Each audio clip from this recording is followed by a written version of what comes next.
Muito bem. Mackenzie, você e eu estamos trabalhando num episódio a respeito dos jesuítas.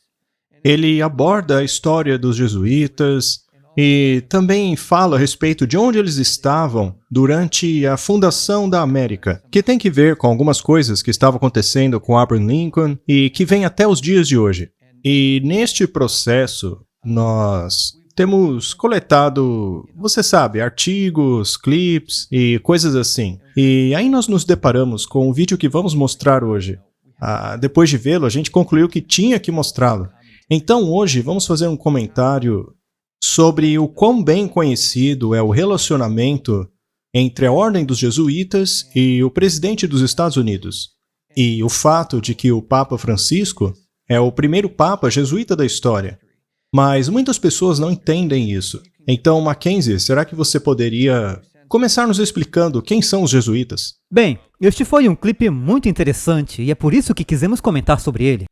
Mas é que os jesuítas, eles são uma ordem secreta, ou não mais tão secreta, mas muitas das coisas internas são secretas. Eles foram basicamente criados como militares, o exército ou uma parte de imposição da Igreja Católica Romana. E mesmo em alguns países, há alguns anos atrás, em países católicos, eles proibiram os jesuítas porque eles eram muito violentos. Então, isso não é, uma ordem amigável. Isso é algo sério, é militante.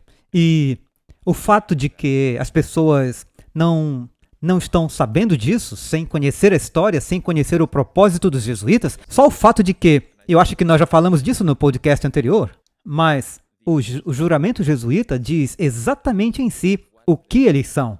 E todos os jesuítas, ainda nos dias de hoje, têm que fazer esse juramento jesuíta antes de se tornarem jesuítas. E diz no juramento que eles não discriminam nem a idade, nem o sexo, nem a raça, nem nada. E muitas coisas hediondas que eles farão às pessoas. Você pode procurar isso por você mesmo. E nós já compartilhamos no podcast antes o que está nesse juramento jesuíta. Então isso não é de você sugerir, que está tudo bem acontecer em segundo plano. Estamos vendo uma grande conexão aqui. E é algo que realmente precisamos prestar atenção.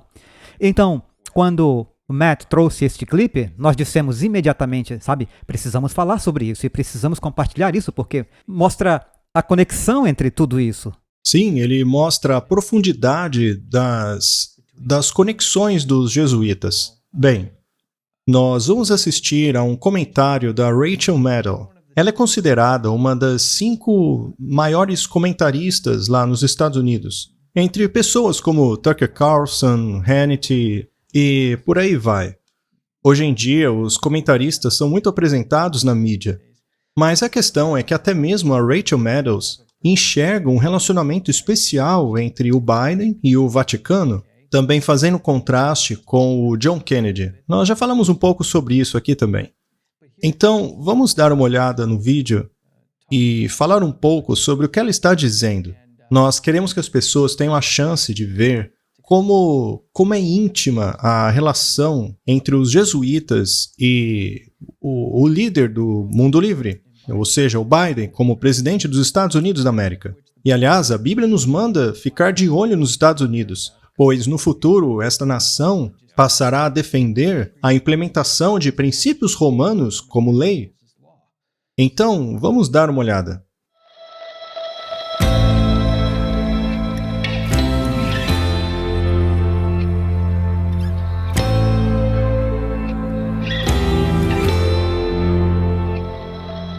Tem muita coisa no fato de o presidente Joe Biden ser apenas o segundo presidente católico depois de John Kennedy. Portanto, ele é o segundo presidente católico a ter uma audiência com o Papa. Isso é verdade, é claro. Mas isso também simplifica demais, pois não capta o quanto o mundo mudou desde que Kennedy visitou o Vaticano 6 décadas atrás. Vamos dar uma parada aqui rapidinho. Então, ela está enfatizando tudo aqui. Como não precisamos quase fazer nenhum comentário, pois ela está enfatizando todas as partes que enfatizaríamos. Ela diz que isso não é tão simples, isso mostra a diferença no mundo de quando Kennedy teve esse encontro para quando Biden está tendo agora. Então, sim, quando Kennedy teve aquele encontro, qual era a situação lá? O povo não estava nada feliz. Afinal, ele era o primeiro presidente católico da história americana. As pessoas não estavam felizes com o catolicismo dele. Na verdade, isso foi um problema na campanha em estados como Virgínia, porque não queriam permitir que o catolicismo dele sobressaísse ao seu dever perante o seu país, pois sempre houve essa questão entre os católicos. Afinal, a quem você jura lealdade? Ao seu país ou ao Papa? Ou melhor dizendo, ao rei? Porque, tecnicamente, o Papa ainda é o governante civil. Ele é o líder de uma monarquia. Então, ela salienta no comentário dela, veja o contraste em como era 60 anos atrás e como é hoje. Veja como no passado os protestantes se preocupavam com essa questão. Tanto é que eles não pegaram leve com o John Kennedy. Mas veja, quero deixar claro aqui que nós não temos problema algum com indivíduos católicos. Nós só pedimos a eles que analisem a estrutura do seu sistema. Nós não somos contra indivíduos. Com certeza. Então, isso não é uma crítica a indivíduos, mas uma análise do sistema em si. Então, veja que os protestantes entendiam essa questão há 60 anos atrás.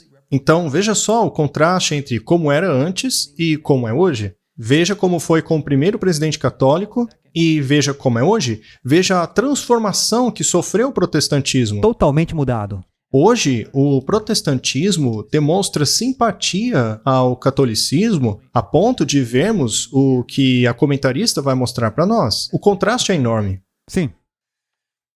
Por vários motivos, o catolicismo do presidente Biden preocupa bem menos a política do que quando Kennedy estava no cargo. Ninguém mais questiona se o Papa não está secretamente puxando os cordelinhos quando se trata de como os Estados Unidos são governados. Vamos parar um pouquinho aí.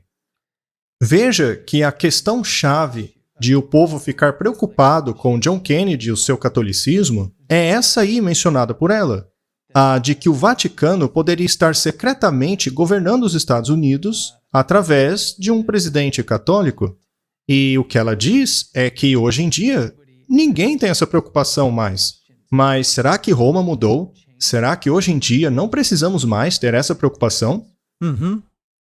Definitivamente não. Eles dizem não ter mudado. Não. Eles não mudam há milênios. Quanto mais um período de 60 anos. Todo mundo sabe que Roma nunca muda. Na verdade, a única mudança que ocorreu é que o mundo hoje está mais favorável aos princípios romanos.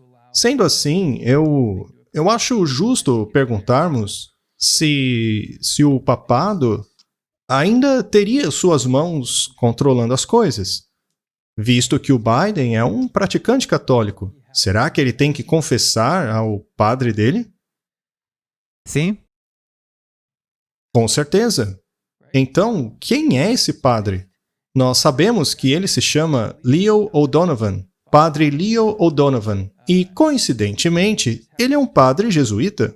Veja que interessante. Sempre que há um católico praticante em uma posição de poder, e eu digo isso em todo o mundo, ele se confessa quase em todas as vezes a padres jesuítas.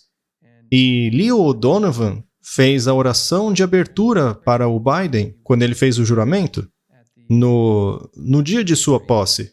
E ele tem um relacionamento muito íntimo com o Biden. O Biden já disse várias vezes que o Leo O'Donovan esteve próximo a ele no episódio da morte de seu filho. O Biden diz claramente, diversas vezes, o quanto o seu catolicismo significa para ele. E sobre o quão próximo ele está desses padres jesuítas? Bem, nós estamos falando sobre isso hoje porque as pessoas frequentemente nos criticam por falar esse tipo de coisa.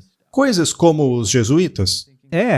Elas dizem que não temos que falar sobre essas coisas, que deveríamos apenas pregar as 3 mensagens angélicas. Ora, mas essa mensagem também envolve o fato de que os Estados Unidos dará fôlego à imagem da besta e forçará a marca dela. E tudo isso, obviamente, tem influência do papado, e especialmente dentro do papado, da ordem dos jesuítas, pois são eles que têm a maior influência no mundo hoje.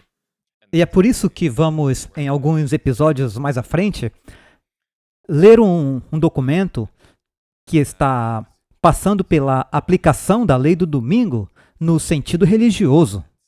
Muitas pessoas acham que isso vai acontecer por causa da mudança climática. Eu acho que isso são condutores. Mas no final, o ponto principal é a lei de culto religioso que virá sobre o domingo. E é por isso que estamos levantando todos esses tópicos, porque isso é o que aconteceu no passado e não há nada novo debaixo do sol. Apenas o mundo se repete e estamos vendo a mesma coisa acontecer novamente. E por que se repete? Ora, é porque a natureza humana permanece a mesma, desde o pecado, é claro. Então, a natureza humana caída sempre irá na direção de princípios errados quando a mão protetora de Deus não estiver segurando as coisas. E isso costumava acontecer na América. Mas, enfim, vamos voltar aqui ao vídeo. Nós estamos vendo essa mudança acontecer, até mesmo lá na Itália agora, na figura da nova primeira-ministra. Ela tem sido chamada de a mãe cristã. Bem, existem gravações dela exaltando Mussolini, o fascismo. Sim. Então veja que nós sempre voltamos a esse ponto de vista, essa mentalidade cristã autoritária. Por sua vez, o presidente Biden não teve que se preocupar com o fato de ele ser católico. Ele assiste regularmente à missa. Ele encontrou com 3 papas diferentes ao longo de sua carreira política. Na verdade, ele pareceu tão confortável com vários pontífices que ele disse ao predecessor do Papa Francisco, o Papa Bento XVI, na sua cara, que ele estava sendo muito duro com as freiras americanas. Você tem que estar bem à vontade para dizer, ei, senhor infalível, precisamos ter uma conversinha. Senhor infalível. Pois é. A Rachel Maddow certamente conhece muito bem a história. Ela conhece a doutrina da infalibilidade papal. Agora a pergunta é, será que essa infalibilidade poderia valer para mais alguém aí? Bem, eu acho que é muito interessante porque estamos falando de alguém que está relatando sobre isso, que obviamente tem um forte interesse e está muito familiarizado com todas as práticas aqui. Então, isso não é algo que eles não entendem. Eles entendem o lado do Papa e o lado de Biden. E o que isso significa realmente? Ou eles não estariam dando tanta ênfase, eles veem que houve uma mudança total no foco. E simplesmente mostrando que ela conhece os detalhes de entender que o Papa reivindica a infalibilidade. Há muitas pessoas que alegam que a posição do presidente dos Estados Unidos é a mais importante no mundo. E aqui ela está fazendo graça do fato de que, como ousa o presidente dos Estados Unidos dizer alguma coisa ao senhor infalível, o Papa? Ou seja, o presidente dos Estados Unidos deveria ser submisso ao Papa. 100%, sim. O simples fato de como ele pôde dizer isso, ele deve estar intimamente ligado, porque Sim. senão... Exatamente. Deve haver uma coisa pessoal ali, pois um presidente dos Estados Unidos nunca poderia dizer a um infalível vigário de Deus que ele está sendo muito duro com as freiras. Então veja, as pessoas podem dizer que a gente está indo muito longe, mas eu acho que tem coisa acontecendo aqui que as pessoas não percebem. Vamos continuar. Ele já se encontrou com o Papa Francisco inúmeras vezes antes. Inclusive, ele mantém uma foto no Salão Oval. Muito bem. Veja só, o catolicismo do Biden é tão forte que ele tem a foto de um rei de uma monarquia civil bem acima do seu ombro esquerdo, bem lá no Salão Oval. Gente, os protestantes, no período da fundação da América, não gostariam nem um pouco disso. Não é surpresa que, segundo os relatos, a visita de hoje tenha corrido bem. Foi uma reunião privada de cerca de 90 minutos. O triplo da duração da reunião que o presidente Trump teve com o Papa em 2017. Além de parecerem felizes por estarem lá, pode-se dizer que Biden estava ansioso por essa visita há algum tempo. Sei que isso é verdade, não só por causa das afinidades, mas também por causa do presente que ele trouxe para o Papa. Fique de olho no presente. Como eu tenho o hábito de seguir as visitas que os líderes mundiais fazem ao Vaticano, eu sei que a maioria das vezes eles trazem presentes memoráveis. Mas o presidente Biden hoje basicamente detonou com os próximos presentes papais. Agora ficou difícil para todo mundo. Ele basicamente presenteou o Papa com vestes litúrgicas. as vestes que os padres usam quando estão realizando a missa, mas este não era um conjunto qualquer. Foi projetado há quase 100 anos por um dos alfaiates papais mais famosos do mundo. Foi tecido à mão em 1930 e usado durante uma visita aos Estados Unidos por um cardeal que mais tarde se tornaria o Papa Pio XII. Desde aquela época, essas vestes foram cuidadas e guardadas pela ordem jesuíta aqui nos Estados Unidos. Não para desmerecer o ponto aqui, mas isto é essencialmente como dar a um grande fã uma camisa do atacante artilheiro na seleção numa Copa do Mundo. Muito bem, vamos analisar. Você daria algum convidado casual ou mesmo estranho, e eu vou usar o exemplo do esporte que ela usou, você daria a esse estranho o item mais valioso na história do esporte? Uhum. Não, e isso é muito interessante, porque quem teve isso em sua posse durante os últimos 100 anos? Pois é, os jesuítas tinham posse disso. Eles tinham. Então, é óbvio que o Biden está bem ligado à ordem jesuíta para poder chegar e dizer: ei, eu posso ficar com isso? Eu vou ver o Papa e eu gostaria de levar isso como um presente para ele. Pois é, isso nos leva a crer que o relacionamento deles é tão próximo que o Biden pôde pedir isso a eles. E, além disso, que a vestimenta em si, que foi vestida durante a missa, e vamos ter em mente que a razão pela qual ela é tão especial é porque durante a missa, o padre, ele basicamente se transforma em um tipo de feiticeiro. Afinal, ele performa a transubstanciação, não é? Segundo eles mesmos, eles literalmente transformam aquilo no sangue e carne de Cristo. Então, essas vestimentas, pelo menos na ótica deles, possuem um poder bastante significativo. Imagine só a vestimenta original de Arão, a que ele usava como sacerdote. Imagine o peso daquilo. Mas é claro que o poder vinha de Deus. Deus tem o poder de fazer tudo. Ele podia fazer as pedras clamarem, não é? Mas enfim, a questão é que eles colocam a ênfase nas coisas, no material, naquilo que se degenera, ao invés de pôr a sua ênfase em Deus. Deus poderia fazer essa transubstanciação, mas ele não está interessado nisso. Ele não está interessado em recrucificar Cristo todos os dias. E isso só mostra a proximidade aqui. E a capacidade dele de levar isso para o Vaticano, para o Papa, quando ele vai lá. Mostra que não estamos mais tendo essa separação, igreja e Estado. Não mesmo. E essa simpatia em relação a Roma está nas posições mais altas, seja na posição do presidente ou nos juízes da Suprema Corte. Eles têm a mesma visão de mundo do Biden. O braço legislador dos Estados Unidos, o braço judicial, demonstra simpatia em relação a Roma. E é isso que a Bíblia disse que iria acontecer. Algumas pessoas dizem que isso é coisa da nossa cabeça, mas não é. A Bíblia aponta para isso. Se fosse uma interpretação maluca nossa, todo mundo apontaria os nossos erros, mas não é o caso. As coisas estão caminhando exatamente para essa interpretação, na qual, eventualmente, o poder protestante e o poder romano chegarão a uma harmonia tão grande entre si que não haverá mais diferença entre os dois. E isso trará grandes problemas para o mundo. Mas depois falamos disso.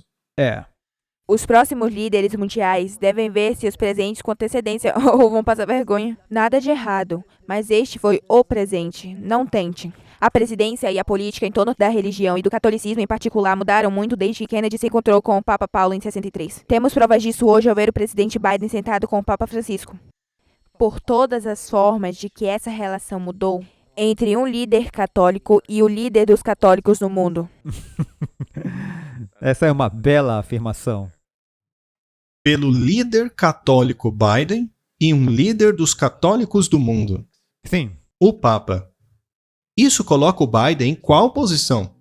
Logo abaixo do Papa. Ele é subsidiário. E não é só o Biden. Isso vale para qualquer católico. Em qual posição estão todos os católicos do mundo, independentemente de seus cargos? Sim. Em segundo lugar. Exatamente. Ela acabou de estabelecer simples aqui assim. A estrutura piramidal de poder. O topo é o Papa. E é exatamente isso que temos falado desde o primeiro podcast. É a estrutura inteira desse novo sistema da nova ordem. Na verdade, tudo retrata este único sistema. E para aqueles que dizem que nós estamos exagerando, nós não estamos usando esse vídeo como se fosse a nossa cartada final. Não, isso daí é só mais uma evidência que mostra claramente como é íntimo o relacionamento entre eles. Veja só a importância do presente que foi dado. Isso mostra a amizade, a intimidade entre essa organização militar de uma monarquia estrangeira, cuja história é pura opressão. Você sabe, a história deles é terrível. É uma história violenta, sanguinária. E hoje eles estão basicamente colocando-se como a autoridade moral do presidente americano. E do lado civil temos todas essas pessoas em posições poderosas de poder, extremamente favoráveis e submissas ao Papa. Isso daí é só um exemplo. Quando você analisa outros casos, você vê que essa submissão está em toda parte. A gente só está mostrando para vocês um pedacinho disso daí, que foi mostrado na grande mídia. Aliás, basta assistir à grande mídia que vemos que existe por parte deles um nível de compreensão dessa hierarquia. Fica óbvio que para eles o Papa se assenta como uma figura pública importantíssima, uma figura realmente exaltada entre as outras. Assim como Paulo descreveu que seria o homem do pecado. Sim, e isso é algo que tem acontecido nos últimos 2000 anos. Este sistema tem sido criado, e até mais do que isso, porque é referenciado no Apocalipse como Babilônia. Portanto, eles tomaram essa estrutura antes mesmo de seu tempo, porque em essência é apenas paganismo batizado. Porque todos têm a mesma estrutura, os mesmos deuses, santos e todas essas coisas que a Bíblia claramente diz que não devemos orar a essas pessoas, não devemos adorá-las. E é isso que o sistema está promovendo. Na verdade, é espiritismo. É isso mesmo. E, na verdade, fica óbvio, porque eles têm um monte de simbolismos pagãos, como o chapéu do Dagon, etc. E eu posso provar isso.